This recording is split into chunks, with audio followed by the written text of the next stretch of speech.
पंचायत सरकार यानी कि आपकी सरकार, गांव की सरकार और हमारे व्यवस्था की सरकार। स्थिति लेकिन यह है कि पंचायत सरकार के बनने के बावजूद भी सरकारी व्यवस्था आम आदमी तक नहीं पहुंच पा रही है।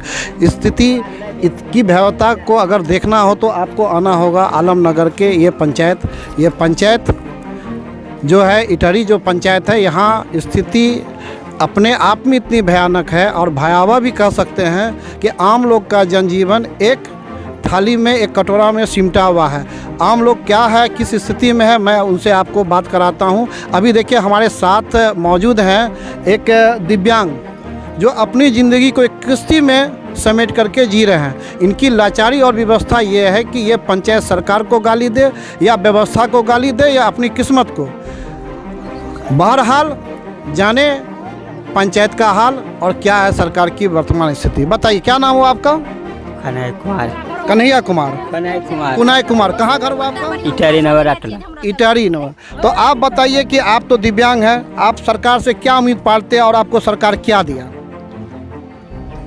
कुछ नहीं दिया। कुछ नहीं दिया। हाँ। अच्छा चलिए, आप तो बोलने से भी आप थोड़ा दिक्कत है। आप बताइए, महिला आधी आबादी यानी आधी शक्ति, इस पंचायत की आधी शक्ति है, इनकी भी अपनी व्यवस्था है कि ये कई तरह की मार झेल रहे हैं। एक बड़े सपने, जिस सपनों में इन्होंने जीना है, जिस सपनों को लेकर इन्होंने अपने बड़े जीवन की शुरुआत की है, आज इनकी व्यवस्था ये कि अपने बच्चे को एक सही मार्गदर्शन दे सकते हैं। अपने जीवन में जो अपना चाहते हैं उजाला लाने के लिए, वो नहीं आ पा रहा है। अब चलिए इनसे हम बात करते हैं। की नाम भेले यहाँ के? सुनीता देवी। हाँ। कहाँ घर भेले यहाँ के? कदवा बसा इटहरी। कदवा बसा। तो सरकार से यहाँ की उम्मीद करे, कते लगे कि सरकार के और कुछ करना चाहिए या नहीं भए रहल छै? कि हम ये हम कोन चीज करबे बताबो? ये जे डूबलो जा छी, हमरा कोई देखा वाला नहीं छै। जब हमरा से कुछ देखा नहीं छै त हम की करिए बताबो? हां, जब हमरा कोनो चीज नहीं व्यवस्था नहीं छै, रहे के व्यवस्था नहीं छै, कोई रहे छै ये रात दिन, केना हम कोन चीज हम करिए बताबो? अच्छा, अब हमरा एक चीज बतावा कि सरकार के की करना चाहिए ताकि तोर समस्या दूर भए जाए। बोला, तू बोला। सरकार के राशन फ्री चाहिए, राशन फ्री चाहिए, व्यवस्था फ्री चाहिए। समस्या, अच्छा सुनो, समस्या के समाधान चाहिए कि नहीं चाहिए? अच्छा, समस्या के समाधान तोरा सबके नजर में की छै से बतावा। समस्या के समाधान की छै?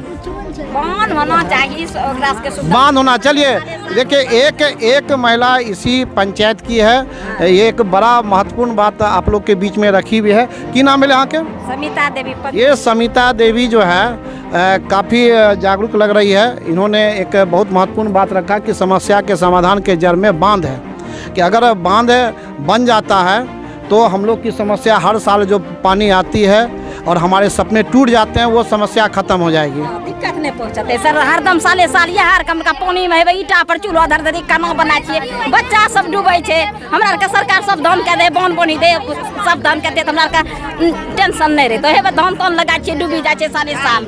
आपने सुना आधी आबादी का सच।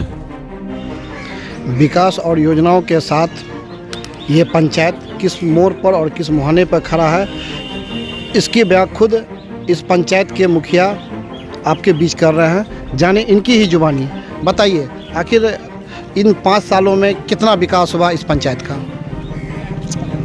मेरे 5 साल के कार्यकाल के दौरान सरकार के द्वारा संचालित जन कल्याणकारी योजनाएं के साथ, सरकार के साथ निश्चय योजना अंतर्गत गली नली, जहाँ कहीं भी सड़क की असुविधा थी, मेरे यहाँ पूर्व से पंचायत भवन नहीं था। मेरे चुनाव के जीतने के साथ ही मैंने संकल्प लिया कि मैं सबसे पहले अपना घर मैं पंचायत भवन को ही समझता हूँ, इसलिए मैं पंचायत भवन एक कार्यालय के रूप में बनाकर सबसे पहला काम मेरा पंचायत भवन बनाना हुआ। उसके तदुपरांत मेरे द्वारा प्रत्येक वार्ड में मैं चुनाव जीता। मैंने, लोकतंत्र में कहा जाता है जनता भगवान होते हैं, मैंने इस चीज़ को चरितार्थ करने की कोशिश की। बिना कोई भेदभाव, जाति रंग देते हुए मैंने सभी वार्डों में हर एक तरह की योजनाएं संचालित की गई। चाहे वह 7 निश्चय में पक्की गली नली निर्माण हो, सड़क का निर्माण हो, नाले निर्माण हो, हर तरह की योजनाएं मेरे द्वारा संचालित की गई। साथ चलिए एक बात जानना चाह रहे हैं कि लोगों ने भी बताया, आपके पंचायत के लोगों ने विकास का काम हुआ है, लेकिन एक बात मैं जानना चाह रहा हूँ कि कहाँ और आपको क्या लगता है कि और क्या होना चाहिए, और प्रशासन से और सरकार से क्या उम्मीद है आपकी? सरकार से उम्मीदें मैं रखता हूँ। जहाँ कहीं भी कुछ असुविधाएं हैं उस पर भी मैं ध्यान आकृष्ट करा देना चाहता हूँ। नल जल में कुछ कमी रही, इसके लिए मुझे अफसोस है। यह सरकार के 7 निश्चय के एजेंडे में है। अभी मेरे यहाँ बाढ़ की स्थिति भयावह बनी हुई है। अच्छा, बाढ़ का अस्थायी निदान आपको क्या लगता है? बाढ़ का अस्थायी निदान हम लोग यही चाहते हैं कि हमारे आदरणीय विधानसभा सदस्य नरेंद्र नारायण यादव जी के द्वारा भी